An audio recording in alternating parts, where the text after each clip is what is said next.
Engineers, myself Alka and welcome to our excellence family. चलिए friend, start करते हैं हमारी आज की वीडियो, जिसमें हम जानेंगे ग्रामीण भारत में लघु व्यवसाय की भूमिका एवं समस्या। ठीक है, इसकी प्रीवियस वीडियो में, इससे पहले की वीडियो में हमने किसके बारे में पढ़ा था? भारत में लघु व्यवसाय की भूमिका। ठीक है, अब भारत के ग्रामीण इलाकों में लघु व्यवसाय की क्या भूमिका है? वहां तो पूरे भारत को लेकर बात हुई थी, लेकिन यहाँ ग्रामीण मतलब गांव में जो ये उद्योग किए जा रहे हैं, तो वहां क्या योगदान है लघु व्यवसाय का। और साथ ही में हम समस्या जानेंगे। ये समस्या भारत में लघु उद्योग की क्वेश्चन आए तो भी आपको लिखना है, या ग्रामीण भारत में लघु उद्योग की क्या समस्या है, दोनों में एक ही लिखना है। फिर से सुनो, भारत में लघु व्यवसाय की क्या समस्या है या ग्रामीण भारत में लघु व्यवसाय की क्या समस्या है, इन दोनों का आंसर एक ही रहेगा। ठीक है फ्रेंड्स, तो सबसे पहले ग्रामीण भारत में लघु व्यवसाय की भूमिका को समझेंगे, फिर समस्या को समझेंगे। ठीक है फ्रेंड्स, तो देखो क्या लिखा है। लिखा है, ग्रामीण तथा उन्नति उद्योगों का महत्व हमेशा से ही भारत की औद्योगिक योजनाओं का एक अभिन्न अंग रहा है, विशेषतः द्वितीय पंचवर्षीय योजना के पश्चात। अब पंचवर्षीय योजना क्या है? 5 वर्षों के लिए बनाई जाने वाली योजना पंचवर्षीय योजना। तो पहली पंचवर्षीय योजना क्या थी? 1 अप्रैल से शुरू होकर 1 अप्रैल 1951 से 1956 तक चली थी। फिर 1956 के बाद कौन सी योजना चली थी? द्वितीय पंचवर्षीय योजना। तो ये 5-5 वर्षों की योजना क्यों बनाई गई थी फ्रेंड्स? क्योंकि हमारी देश की अर्थव्यवस्था में सुधार लाया जा सके। जब हमें आज़ादी मिली 1947 के बाद, तो हमारी पूरी अर्थव्यवस्था अस्त व्यस्त हो चुकी थी। तो देश की जो सरकार थी वो विभिन्न प्रयास कर रही थी, विभिन्न नीतियां बना रही थी, नियम बना रही थी, योजनाएं बना रही थी, ताकि देश की अर्थव्यवस्था को सुधारा जा सके। तो यहाँ इसने ये बताया है कि विशेषतः द्वितीय पंचवर्षीय योजना के पश्चात लघु व्यवसाय में क्या हुआ? एक आश्चर्यजनक परिवर्तन आया। अतः इसकी भूमिका को कुछ बिंदुओं से समझा जा सकता है। क्या बोला इसने? एक बार फिर देखो, इसने हमें बताया ग्रामीण तथा उन्नति उद्योग का महत्व हमेशा से ही भारत की औद्योगिक योजना का अभिन्न अंग रहा है। गांव में जो उद्योग संचालित किए जा रहे हैं, लघु उद्योग और उन्नति उद्योग, जो हमारे देश में बड़े पैमाने पर संचालित किए जा रहे हैं और जिनका देश में योगदान है, वो हमारे देश का एक अभिन्न अंग मतलब एक अलग ही हिस्सा है, जिससे हमारा देश क्या कर रहा है? उन्नति कर रहा है। विशेषतः द्वितीय पंचवर्षीय योजना के पश्चात, द्वितीय पंचवर्षीय योजना के बाद इसमें अच्छे परिवर्तन आए, इनके अच्छे फायदे मिले, अर्थव्यवस्था को बड़े पैमाने पर सहयोग मिला। ठीक है, तो कैसे ग्रामीण इलाकों में इन लघु व्यवसाय की भूमिका ने गांव के माहौलों को बदला है, तो कुछ पॉइंट से जानते हैं। जैसे एक पॉइंट फर्स्ट यहाँ लिखा है, ग्रामीण क्षेत्रों में कुटीर तथा ग्रामीण उद्योग रोजगार का अवसर उपलब्ध कराने में एक महत्वपूर्ण भूमिका निभाते हैं। अब ये कुटीर उद्योग और लघु उद्योग, इसमें सिंपल सा इतना सा अंतर है फ्रेंड्स। ऐसे उद्योग जो घर के अंदर चलाए जाते हैं वह कुटीर उद्योग और लघु उद्योग दोनों कहलाते हैं। लेकिन अंतर क्या है? कुटीर उद्योग एक ऐसा उद्योग होता है जो बिना किसी मशीन की सहायता से उसमें वस्तुएं बनती है, जहां श्रम पूंजी प्रदान तकनीक का कोई महत्व नहीं होता, बिना किसी मशीन की आवश्यकता, बिजली प्रदान उपकरणों का उपयोग किए बिना ये वस्तु बनाते हैं। और लघु उद्योग एक ऐसे उद्योग होते हैं जिनमें काम करने के लिए कुछ सीमा तक पूंजी प्रदान तकनीक को अपनाया जाता है, बाकी संचालित तो एक गाँव में, घरों में होते हैं। ठीक, फिर आगे लिखा है कि ये क्या करते हैं? दोनों उद्योग समाज के लोगों को रोजगार उपलब्ध कराते हैं, क्योंकि ये श्रम प्रदान भी है, यहाँ पर अधिक श्रम शक्ति है। श्रम मतलब व्यक्ति, मजदूर। ठीक, विशेषकर समाज के कमजोर वर्ग के लोगों के लिए तथा शिल्पकारों के लिए क्या है? एक वरदान। शिल्पकार मतलब कि जो अच्छे से काम जानते हो, कारीगरी हो, शिल्पी हो, पत्थर का काम करने वाले, मटके बनाने वाले, ठीक है, जुलाहा, कपड़ा बुनने वाला, ये कुछ ऐसे व्यक्ति है जो क्या करते हैं? कम पूंजी से अपने किसी कार्य की शुरुआत करके देश की अर्थव्यवस्था में अपना योगदान देते हैं, भले छोटे स्तर का देते हैं। ठीक, सेकंड, क्षेत्रीय तथा ग्रामीण उद्योगों का विकास ग्रामीण क्षेत्रों में रोजगार उपलब्ध कराने से ये शहरी क्षेत्रों में प्रवसन को भी रोकने में सहायता करते हैं। ये जो लघु उद्योग है, ठीक है, ये ग्रामीण क्षेत्रों में स्थापित किए जाने से, घर घर में स्थापित किए जाने से क्या हुआ कि लोग सब इन कामों में लगे हैं, लोगों को रोजगार मिल रहा है, और साथ ही साथ शहरों की ओर इनका पलायन, जो शहरों की ओर ये जो बढ़ रहे थे, इनमें कमी आ रही है। ठीक, अगला, ग्रामीण तथा लघु उद्योगों में उपभोक्ता वस्तुओं के उत्पादन में अधिक कर्मियों का प्रयोग होता है। उपभोक्ता वस्तु खाने पीने की वस्तुएं जो इसके अंदर बनती है, तो उन वस्तुओं को बनाने के लिए सबसे ज्यादा किनकी आवश्यकता हो रही है? यहाँ अधिक कर्मियों मतलब काम करने वाले की, जो गरीबी तथा बेरोजगारी जैसी समस्याओं का सामना करने में अत्यंत कारगर है। क्या बोल रहा है वो? एक बार फिर देखो, बोला है ग्रामीण तथा लघु उद्योग में उपभोक्ता वस्तु के उत्पादन में अधिक कर्मियों का प्रयोग होता है। अधिक कर्मी मतलब अधिक मजदूरों का प्रयोग होता है, और उन मजदूरों को फिर काम में लेकर मतलब उन्हें काम करवाया जाता है, फिर रोजगार दिया जाता है। तो देश में जो गरीबी बेरोजगारी जैसी समस्या है का सामना करने में लघु उद्योग जो है वो एक क्या करे? कारगर मतलब कि एक यंत्र बन गए हैं समस्या का सामना करने के लिए। ठीक है फ्रेंड, एंड लास्ट है इसमें, ये उद्योग और भी अन्य सामाजिक आर्थिक क्षेत्रों में अपना महत्वपूर्ण योगदान देते हैं, जैसे आय विषमता में कमी लाकर उद्योगों का सभी दूरस्थ विस्तृत क्षेत्रों में विकास एवं अन्य अर्थव्यवस्था के क्षेत्र में संपर्क स्थापित करके। साथ ही साथ ये ग्रामीण इलाकों को क्या कर रहे हैं? रोजगार उपलब्ध करा रहे हैं, जीवन स्तर में वृद्धि कर रहे हैं, तो वहीं देश की अर्थव्यवस्था में भी अपना सहयोग दे रहे हैं। ठीक है फ्रेंड्स, तो आया समझ में ग्रामीण क्षेत्र में लघु व्यवसाय की क्या भूमिका है और भारत में लघु व्यवसाय की क्या भूमिका है, ये दोनों हमने जाने हैं। चलिए फ्रेंड्स, अब हम देखते हैं लघु व्यवसाय की समस्याएं। चाहे हमसे ऐसा पूछे ग्रामीण क्षेत्रों में लघु व्यवसाय की क्या समस्या है या भारत में लघु व्यवसाय की क्या समस्या है, हमें एक ही आंसर लिखना है। ठीक है, कुछ पॉइंट्स है जिससे समझते हैं। जैसे फर्स्ट दिया है वित्त। वित्त मतलब क्या है? पैसा। हमारे मानव शरीर में जो स्थान रक्त का है, व्यवसाय में वही वित्त का है। रक्त मतलब खून की कमी होने पर हमारे शरीर में अनेक समस्या उत्पन्न हो जाती है, अनेक बीमारियां उत्पन्न हो जाती है। सेम उसी तरीके से व्यवसाय में अगर वित्त की समस्या आई तो व्यवसाय में भी अनेक समस्या आ जाती है। जैसे व्यवसाय में काम बंद हो जाएगा, काम बंद हो जाएगा तो लोगों को रोजगार नहीं मिलेगा, देश में बेरोजगारी की समस्या उत्पन्न होगी, राष्ट्रीय आय में कमी आएगी, ऐसे अनेक समस्या आएगी। तो यहाँ देखते हैं कि लघु व्यवसाय को इस वित्त की कमी को पूरा करने के लिए क्या तरीके अपनाने होते हैं, उन तरीकों को अपनाने पर भी ये कैसे उसमें कुशल नहीं हो पाती। तो लिखा है फ्रेंड्स कि लघु व्यवसाय उद्योग की यह एक सबसे गंभीर समस्या है जिसका इन्हें सामना करना पड़ता है। अपनी क्रियाओं के निष्पादन के लिए पर्याप्त वित्त की उपलब्धता का अभाव। लघु व्यवसाय की क्रिया मतलब उनके कार्यों को संचालित करने के लिए सबसे बड़ी समस्या क्या है? यहाँ पर वित्त का अभाव। बहुत सारी लघु क्षेत्र की इकाइयां अपनी साख सृजनशीलता के अभाव के कारण पूंजी बाजार से पूंजी उठाने में सक्षम नहीं है।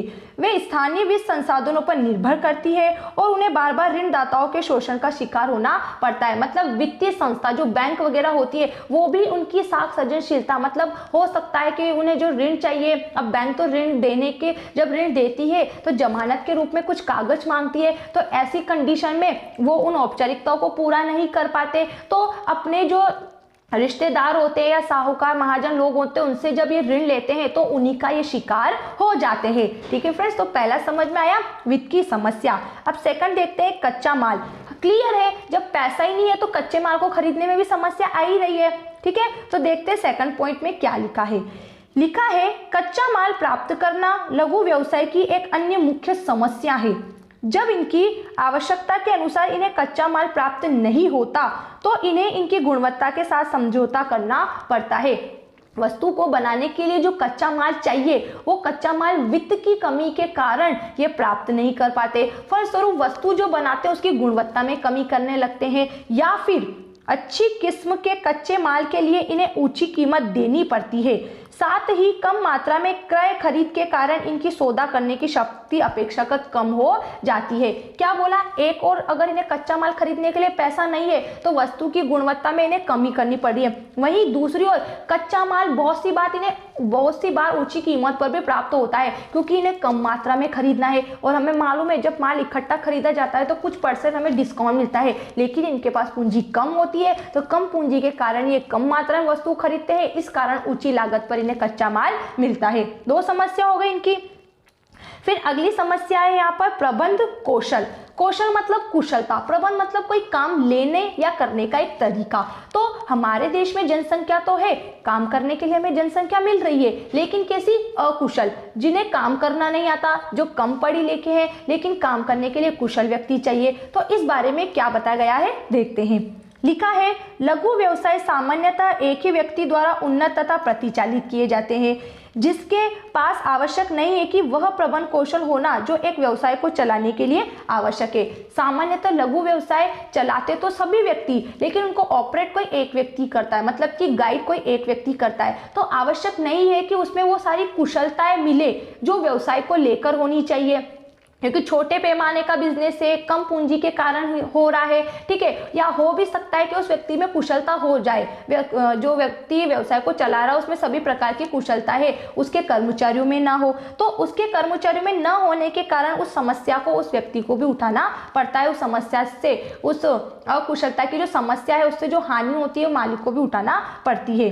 बहुत सारे लघु व्यावसायिक उद्यमों के पास प्रभावी तकनीकी ज्ञान होता है, परंतु वे उत्पादन का विपणन करने में कम ही सफल होते हैं, क्योंकि वह सही से उस तकनीक को ऑपरेट करना ही नहीं जानते, अकुशलता होने के कारण, कम शिक्षित होने के कारण, ठीक है। अगला देखो, श्रम। कम वेतन के कारण लघु व्यावसायिक संगठनों की मुख्य समस्या प्रतिभावान लोगों को आकर्षित न कर पाना। अब लघु व्यवसाय कम पूंजी के कारण शुरू हो रहे हैं, तो वो अपने यहाँ पे श्रमिकों से काम तो करवाते हैं, लेकिन उन श्रमिकों को कम वेतन देते हैं। तो कम वेतन के कारण वो क्या करते हैं, ऐसे प्रतिभाशाली जो शिक्षित लोग हैं उनको काम करने के लिए आकर्षित नहीं कर पाते, क्योंकि जो शिक्षित लोग होते हैं वो अपनी योग्यता के अनुसार प्रतिफल प्राप्त करना चाहते हैं। अप्रशिक्षित कर्मचारी कम वेतन पर काम करते हैं, परंतु उनको प्रशिक्षण देना भी समय लेने वाली प्रक्रिया है। बड़े संगठनों की तुलना में श्रम विभाजन भी संभव नहीं है, जिसके परिणाम एकाग्रता तथा विशिष्टीकरण के अभाव के रूप में उभरते हैं। क्या हुआ कि श्रम शक्ति जो है, अब हम क्या कर रहे हैं, लघु व्यवसाय में जो श्रमिक काम कर रहे हैं उन्हें कम वेतन दे रहे हैं और उनसे अच्छी योग्यता की अपेक्षा करते हैं, अच्छे काम की अपेक्षा करते हैं, तो ये संभव नहीं हो पाता है। अगर आप किसी की योग्यता को प्राप्त करना चाहते हो, विशिष्टीकरण का फायदा उठाना चाहते हो, तो उसके लिए आपको बड़ा पेमेंट उन्हें देना होगा उनकी योग्यता के अनुसार, ठीक है फ्रेंड्स। फिर अगला देखो, विपणन। इसमें लिखा है लगभग सभी स्थितियों में विपणन लघु संगठनों का एक कमजोर क्षेत्र है। विपणन मतलब वस्तु का वितरण अब किस तरीके से करें, इसलिए इन संगठनों को अधिकतर मध्यस्थों पर निर्भर होना पड़ता है, जो इन्हें कभी कभी कम भुगतान तथा देर से भुगतान कर इनका शोषण करते हैं। इसके अतिरिक्त आवश्यक आधारभूत संरचनाओं का अभाव में प्रत्यक्ष विपणन लघु व्यावसायिक फर्मों के लिए उपयुक्त नहीं है। क्या बोल रहे हैं कि इनका ग्राहकों से प्रत्यक्ष संपर्क नहीं है, मध्यस्थ मतलब बीच में काम करने वाले व्यक्ति, फुटकर व्यापारी, थोक व्यापारी, इन व्यापारियों के माध्यम से अपनी वस्तु को मार्केट तक भेजते हैं। तो कभी कभी इन लोगों का भी शिकार हो जाते हैं। किस तरीके से, इन्हें बड़े पैमाने पर वस्तु तो देते हैं, लेकिन हो सकता है वह व्यापारी इन्हें बड़े पैमाने पर और ऑर्डर ना लाके देते हैं या समय पर वस्तु उपलब्ध न कराते। ऐसे अनेक समस्या इनके सामने आती है। फिर अगला है गुणवत्ता। बहुत सारे लघु व्यावसायिक संगठन वांछित गुणवत्ता के मानकों का अनुसरण नहीं कर पाते। वांछित गुणवत्ता के मानक मतलब कि वस्तु का एक मेजरमेंट होना, कि वस्तु का मापदंड होना चाहिए, वस्तु का एक ब्रांड होना चाहिए, वस्तु पर लेबल होना चाहिए, तो ऐसी सुविधाएं उपलब्ध नहीं करा पाते। इसके स्थान पर उनका ध्यान लागत को कम कर कीमतों को कम रखने पर होता है। ये क्या करते हैं, वस्तु में गुणवत्ता तो क्या करते हैं, कम रखते हैं। किस कारण कम रखते हैं, ताकि वस्तु की कीमत कम हो, क्योंकि वस्तु की कीमत गुणवत्ता अधिक रहेगी तो कीमत भी अधिक रहेगी और अधिक कीमत पर वस्तु को नहीं खरीदा जाएगा। तो ऐसी कंडीशन में ये क्या करते हैं, अपनी वस्तु में कम गुणवत्ता का समावेश करते हैं और साथ ही साथ कीमत कम रखते हैं। इस और इनका ध्यान रहता है। उनके पास पर्याप्त संसाधन नहीं होते कि वे गुणवत्ता अनुसंधान में विनियोग कर सके तथा उद्योग के मानकों को साधारण कर पाए। न ही उनके पास ऐसे विशेषज्ञ होते हैं जो प्रौद्योगिकी को उन्नत कर सके। वास्तव में विश्व बाजार की प्रतिस्पर्धा में गुणवत्ता को बनाए रखना इनकी सबसे बड़ी कमजोरी है। ये अपनी वस्तु को मार्केट में लाने के लिए अधिक प्रयास नहीं कर सकते हैं। क्यों नहीं कर सकते, क्योंकि इनके पास पूंजी कम है। ठीक है फ्रेंड्स, अगले कुछ और पॉइंट्स है जिससे समझने का प्रयास करेंगे। जैसे लिखा है क्षमता का उपयोग। विपणन कौशल अथवा मांग के अभाव में बहुत सारी लघु व्यावसायिक फर्मों को अपनी पूरी क्षमता से भी कम से काम करना पड़ता है।